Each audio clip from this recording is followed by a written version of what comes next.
নমস্কার বন্ধুরা, অভিনব চৈতিস ব্লগে তোমাদের সবাইকে আবার একবার স্বাগত জানিয়ে আজকে নতুন আর একটা ব্লগ শুরু করছি। তোমরা সকলে কেমন আছো, কে কোথা থেকে আমার ব্লগগুলো দেখছো আর দেখে কেমন লাগছে সেটা অবশ্যই কমেন্ট করে জানিও। ভালো লাগলে লাইক করো, বন্ধু বান্ধবের সঙ্গে শেয়ার করো। যারা ইউটিউব থেকে দেখছো তারা চ্যানেলটাকে সাবস্ক্রাইব করে দিও, পাশে থাকা বেল বাটনটাকে অল করে দিও। আর যারা ফেসবুক থেকে দেখছো তারা পেজটা অবশ্যই ফলো করো। রোজকার মতো আজকেও ভিডিও শুরুতেই ইন্ট্রো দিয়ে নিলাম আর তোমাদের সকলকে আবার করে মনে করিয়ে দিলাম চ্যানেলটাকে সাবস্ক্রাইব করবার জন্য। আজকে সোমবার, ঘড়িতে এখন 7:10-15 মতো বাজে আর চলে এসেছি সকালবেলা রান্নাবান্না শুরু করতে। রান্নাবান্না বলতে ছেলে স্কুলে বেরোবে খেয়ে, ওর যেহেতু পরীক্ষা চলছে তার জন্যই একটু টিফিন করব। তো ম্যাগি গতকাল রাতেবেলাই তোমাদের দাদাকে দিয়ে ম্যাগি আর পাউরুটি আনিয়ে রেখেছিলাম। একটু আলু, পেঁয়াজ, ক্যাপসিকাম, টমেটো, ঘরে যা টুকটাক সবজি আছে সেই দিয়ে একটু ম্যাগি বানিয়ে নেব আর একটু পাউরুটি সেঁকে দেবো। রিক ওটা খেয়েই বেরোবে স্কুলে, তার বাদ বাকি জলখাবার রেডি করা থাকবে, পরে দাদা উঠলে আমরা আমাদের জলখাবার সারবো।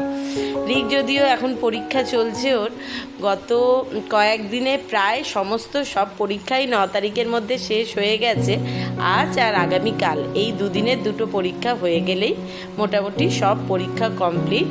আর এত দিনে একদম শিওরভাবে ফাইনাল হয়েছে আমাদের ঘুরতে যাওয়ার কথা।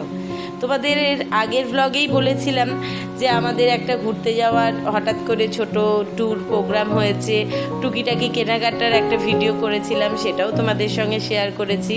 কিন্তু সমস্যাটা হলো ঠিক পরে, 25শে ফেব্রুয়ারি আমাদের বিবাহবার্ষিক গেছে, ঠিক তার আগের দিন রাত্রিবেলা হঠাৎ করে একটা ওদের স্কুলের গ্রুপ থেকে একটা মেসেজ ঢোকে, 24 তারিখ রাত্রিবেলা, যে ওদের পরীক্ষা শুরু হওয়ার কথা ছিল, যেটা অনেক পরে, কিন্তু হঠাৎ করেই রুটিনটা পাই আমরা। দাঁড়াও, ম্যাগি হয়ে গেছে, ছেলে খেয়ে বেরিয়েও গেছে, তোমাদের দাদাকেও দিয়ে দিয়েছি জলখাবার খেতে। এরপর আমরাও চা জলখাবার খাবো, দিয়ে ঝটপট করে রান্নাবান্না সারবো। যে কথাটা বলছিলাম, 24 তারিখ রাত্রিবেলা জানতে পারি ওদের পরীক্ষা শুরু হয়ে গেছে। আর মোটামুটি পরীক্ষার রুটিন যেমন পড়েছে, 9 তারিখের মধ্যে, মার্চ মাসের 9 তারিখের মধ্যে সমস্ত রকম পরীক্ষা কমপ্লিট হয়ে যাবে। শুধু 13 আর 14 দুটো দিনে দুটো পরীক্ষা বাকি থাকবে। তো ব্যাস, রুটিন দেখেই তো মাথায় হাত পড়ে গেছে সকলেরই, যে আমাদের ঘুরতে যাওয়ার প্রোগ্রামটা ছিল গতকাল 10ই মার্চের দিনকে। 10ই মার্চ তোমাদের সঙ্গে বলেছিলাম রিকের জন্মদিন, সেটা শেয়ার করেছিলাম। তো সেই দিনের প্রোগ্রামটা একদম আলাদা ছিল। আমাদের আগে থেকেই টিকিট কাটানো ছিল আর কথাবার্তা ছিল সেদিনে জন্মদিনের অনুষ্ঠানটা টুকটাক যেমনভাবে ছোট করে সবাই মিলে একসঙ্গে পালন করা যায়, হই হট্টগোল করা যায়, সেটা ট্রেনে হবে, কারণ 10 তারিখেই আমাদের ঘুরতে যাওয়ার টিকিট কাটা হয়েছিল। তো পরীক্ষার রুটিন দেখে তো মাথায় হাত পড়ে গেল, যাওয়া হবে না, ক্যান্সেল করে দেয়া হলো টিকিট। ছেলেরও ভীষণ মন খারাপ আর সেই সঙ্গে সঙ্গে আমাদেরও। কি আর করা যাবে, পরীক্ষার আগে তো কিছু করার নেই, সেরকমই ঠিক ছিল। আবার 26 তারিখে একটা রুটিন পেলাম, যেই রুটিনে দেখতে পাচ্ছি যে মোটামুটি যে পরীক্ষা সব মেন যেগুলো ছিল সেগুলো 9 তারিখের মধ্যেই কমপ্লিট হচ্ছে, কিন্তু এই 11 আর 12 দুটো তারিখে দুটো পরীক্ষা থাকছে। আর আমরা যেখানে ঘুরতে যাচ্ছিলাম রিকের স্যারের সঙ্গে, সে দাদা তো রিককে ছেড়ে কিছুতেই যাবে না। আর উনিও বারবার বলছেন যে ঠিক আছে, চিন্তা করতে হবে না। 5 দিনের ঘুরতে যাওয়ার আমাদের প্রোগ্রাম হয়েছিল, তো 5 দিন না হোক, অন্তত 2-3 দিনও তো সকলে একসঙ্গে মজা করে কাটাতে পারবো। ছেলেটার মনটা খারাপ হয়ে যাবে, নালে সমস্ত ওর বন্ধু বান্ধব তারাও তাদের ফ্যামিলির সঙ্গে একসঙ্গে ঘুরতে যাওয়ার কথা হয়েছে, না যেতে পারলে সকলেরই ভীষণ মন খারাপ হবে। তো কি আর করা যাবে, টিকিট যেহেতু ক্যান্সেল করে দেওয়া হয়েছে, নতুন টিকিট হবে কি হবে না, আবার ঠিক টাইমের মধ্যে আবার নতুন টিকিট কেটে সিট রিজার্ভেশনের ব্যাপার আছে, সেটা হবে কি না, দোনো মনক 7 রকম করতে করতে মাথা ভীষণ রকম খারাপ ছিল। তো আজকেই সকালবেলা গতকাল রবিবার 10ই মার্চ ওদের পুরো গ্রুপটা যারা যারা ঘুরতে যাওয়ার ছিল তারা বেরিয়ে গেছে। আর আজকে স্যার ফোন করে বলল আমাদেরও টিকিট একদম কনফার্ম হয়ে গেছে, তৎকালে টিকিট কাটা হয়েছে। তো এইবার পড়েছে যত রাজ্যে তাড়াহুড়ো। আজকে ঘরে যাবতীয় যা সবজি পাতি ছিল সব একসঙ্গে রান্না করব ঠিক করে ফেলেছি। বড় বড় দুটো বেগুন এনেছিল দাদা পোড়া খাবার জন্য, আর এখন আর পোড়া খাবার নেই, ভেবে নিয়েছি আজকে ওইটা দিয়েই একটুখানি বেশি করেই পেঁয়াজ রসুন করে নিলাম, বেগুনের ভর্তা বানাতেছি। ওদিকে করলা ছিল দেখলাম, সেটাও ভাতে দিয়ে মানে প্রেসারে সিটি দিয়ে নিয়েছি, করলা আলু ভাতে। ওদিকে তোমাদের দাদা বাজার থেকে মুড়ো মাছ এনেছিল, সেটারও ঝাল। মানে যা যা সবজিপাতি আছে, যেহেতু আগামীকালই বেরোনোর, আর আমাদের ট্রেনটাও একদম বিকেল বিকেল, তো রান্না খাওয়া করে আবার ট্রেনের জন্য কিছু টিফিন করে গুছিয়ে এখনও পর্যন্ত লাগেজ গোছানো হয়নি। সেই সমস্ত রাজ্যের কাজ আজকে একদিনে সব রকম তাড়াহুড়ো পড়ে গেছে। তো রিক তো তার মতো সকালবেলা টিফিন খেয়ে পরীক্ষা দিতে চলে গেছে, আর মোটামুটি বাড়িতে 2টোর মধ্যে ফিরেও আসছে, দুপুরের খাওয়াটা বাড়িতে এসেই করবে। কিন্তু ওর তো সময় নেই, ওর যেহেতু আগামীকাল মঙ্গলবারেও একটা পরীক্ষা আছে, ও তো ওর পড়া ছাড়া উঠতে পারবে না। দাদাও আজকে অফিস বেরিয়ে অফিসে গিয়ে কথাবার্তা বলবে ছুটির জন্য। তারপর এসে মানে যতটা সম্ভব তাড়াহুড়ো করে একদিনে ঘর দোরের কিছু গোছানোর ব্যাপার থাকে, ব্যাগপত্র কী নেওয়া হবে, জামা কাপড় কী নেওয়া হবে, মানে যাব না বলে সব ক্যান্সেল হয়ে গেছিলো, সব বার করেও সব ঢুকিয়ে ফেলা হয়ে গেছিলো। আবার হঠাৎ করে যাওয়ার কথা হয়েছে। আজকে মাথা তো পুরো পাগলের মতো অবস্থা, কোন কাজটা যে আগে করব আর কোন কাজটা পরে করব ভেবে পাচ্ছি না। রান্নাতেও করতে করতে এই কথাবার্তা বলছি যে কোনটা নেব কোনটা নেব না, কোনটা কি করব, আমাদের ভোদাইকে কোথায় রাখবো, গোপালকে কি করব, সব রকম চিন্তা ভাবনা করতে করতে আজকে রান্নাতেও সেরকম বিশেষ মন নেই। কোন মশলাটা যে ঠিক করে দিচ্ছি আর কোনটা যে দিতে ভুলে যাব, তাই জন্য থালাতে আগেই কথা বলতে বলতে সব মশলা বার করে রেখেছিলাম। আর দেখতেই পেলে বেগুনটাকে একটু ডুমো ডুমো চৌকো চৌকো করে কেটে বেশ একটু তেল দিয়ে ভালো করে ভেজে তুলে রেখেছিলাম। আবার কড়াতে সর্ষের তেল দিয়ে তাতে একটু গোটা গরম মশলা ফোড়ন দিয়ে একটু বেশি করে পেঁয়াজটা দিতে হয়। পেঁয়াজটা একটু লাল হয়ে ভাজবার পর রসুন আদা আর কাঁচা লঙ্কা থেতো করা, তাতে টমেটো দিয়ে ভালোভাবে মশলা কষিয়ে নিয়ে তাতে ধনে গুঁড়ো জিরে গুঁড়ো লবণ হলুদ লঙ্কা স্বাদ মতো একটু মিষ্টি একটুখানি চিকেন মশলা সব রকম দিয়ে বেগুনগুলো ঢেলে দিলাম। দিয়ে এটাকে একদম শুকনো শুকনো ভাজা ভাজা করে কষিয়ে রান্না করলে, আর নামাবার সময়তে একটু সামান্য ঘি গরম মশলা দিয়ে দিলে এত অসাধারণ হয় না এই বেগুনের ভর্তাটা, জাস্ট ফাটাফাটি লাগে খেতে। আর এটা ভাত রুটি সবার সঙ্গে এটা দারুণ যায়। এই রান্নাটা কিন্তু আমার ছেলে খেতে ভীষণ ভালোবাসে, যে একেবারে সবজির সমস্ত রকম সবজির বিরোধী, যদিও বেগুনটা শীতকালে ভাজা খেতে ভীষণই ভালোবাসে, কিন্তু আরেকটা যেটা রান্নার মধ্যে খায় সেটা হচ্ছে এই বেগুন ভর্তা। বেগুন ভর্তা রেডি, ওপর দিয়ে বেশ খানিকটা ধনেপাতা কুচো করে দিয়ে দিয়েছি।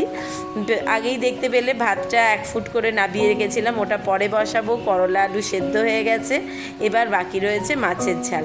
মাছটা হয়ে গেলেই তাড়াতাড়ি করে তোমাদের দাদাকে খেতে দেবো, ও বেরিয়ে গেলে আমরাও খেয়ে নিয়ে ভেবেছি দুপুর করে বসে বা সন্ধেবেলা ছেলে আসবার পরে ওকেও একটুখানি দেখতে হবে কেমন কি পরীক্ষা দিল, আগামী দিনের কালের পরীক্ষার কেমন কি প্রিপারেশন সব রকম দেখে নিয়ে ভাবছি দুপুরবেলা সময় পেলে দুপুরবেলা, নালে বিকেলবেলা বসবো ব্যাগটা গুছিয়ে নেওয়ার জন্য। আর এদিকে মোটামুটি সব রান্না হয়েই এসছে, শুধু এই মাছ মুড়োর ঝালটা হয়ে গেলেই কমপ্লিট হয়ে যাবে। তো চলো ঝটপট রান্নাগুলো কমপ্লিট করে নেওয়া যাক।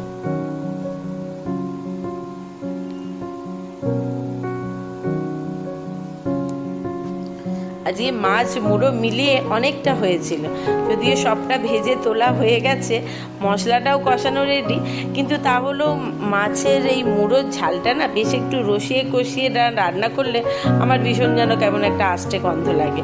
তো মাছগুলো ভালোভাবে ভাজা হয়ে গেছে, ঝালটাও মোটামুটি কষানো হয়ে গেছে। এখন মুড়োটা দিয়ে এটাকে আর কিছুক্ষণ কষিয়ে নিয়ে তারপর জল ঢেলে দেবো, আর যেমন ঘি গরম মশলা আর অবশ্যই করে একটু পাতিলেবুর রস, সেটা দিয়ে কিন্তু মুড়োর ঝাল করলে দারুণ ভালো খেতে হয়।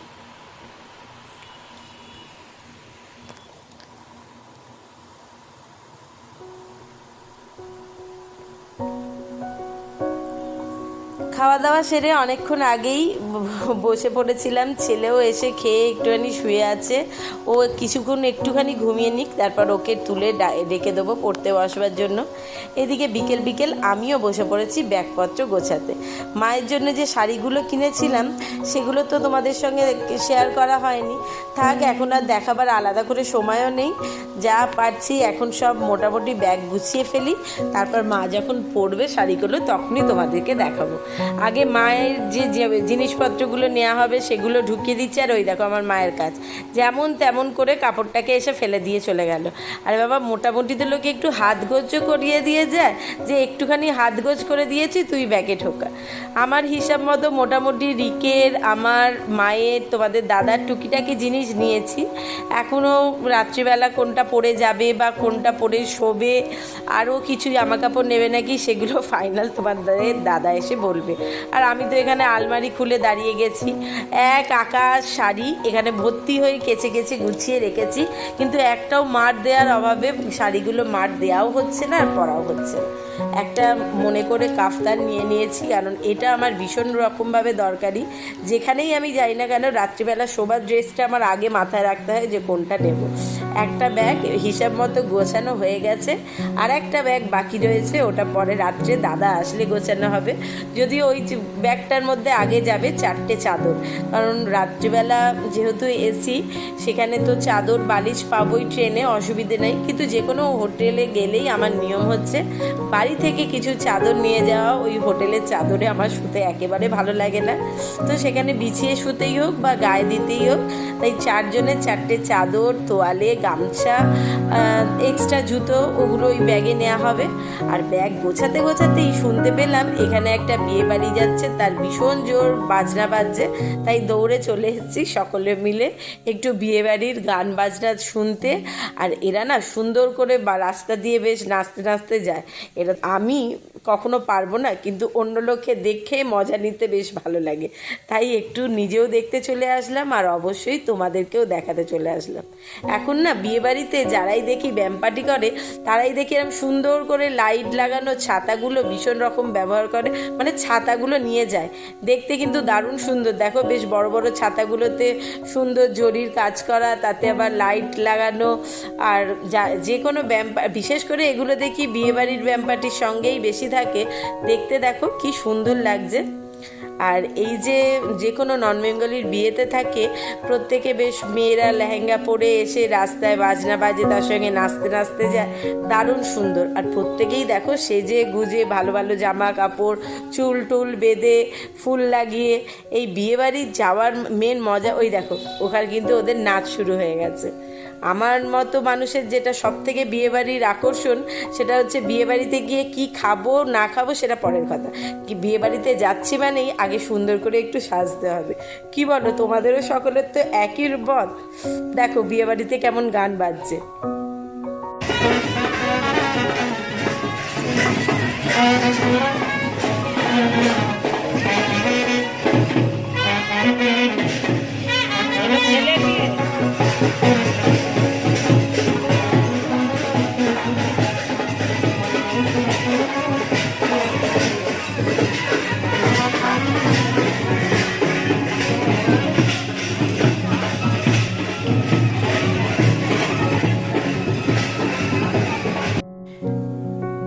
দেখো বরমশাই এখানে কত সুন্দর করে একদম ঘোড়ার গাড়ি করে যাচ্ছে, বড় বড় দুখানা সাদা ঘোড়া গাড়ি টেনে নিয়ে যাচ্ছে, দেখতে কিন্তু এটা দারুণ ভালো লাগে। যদিও এটা আমাদের মধ্যে পড়ে না, কিন্তু ইদানিংকালে অনেককেই দেখি এরকম ঘোড়ার গাড়ি করে বিয়ে করতে যাচ্ছে। কিন্তু হলে হবে কি, একে তো এই লম্বা বরযাত্রীর দল, তার উপর ব্যাম পার্টি বাজনা বাজছে, তার উপর ঘোড়ার গাড়ি, এমনি গাড়ি, আর এইটুকুনি সরু রাস্তায় কি মারাত্মক রকম জ্যাম লেগেছে। দেখো রাস্তাটা পুরো ভর্তি হয়ে গেছে, না কোনো গাড়ি পাস করতে পারছে, আর সাধারণ সরু মানে স্কুটি বাইকগুলো অবধি আটকে গেছে। এই দেখো লম্বা রাস্তায় গাড়ির জ্যাম লেগে গেছে। যাই হোক, এবার এরা কিভাবে এই জ্যাম কাটিয়ে বাড়ি ফিরবে বা বিয়ে বাড়িতে গিয়ে পৌঁছাবে জানি না। আজকের ব্লগটা আমি আমার মতো এখানেই শেষ করলাম। শুভরাত্রি, টাটা, সকলে ভালো থেকো, সুস্থ থেকো। খুব শিগগিরই নতুন আর একটা ব্লগ নিয়ে ফিরে আসছি।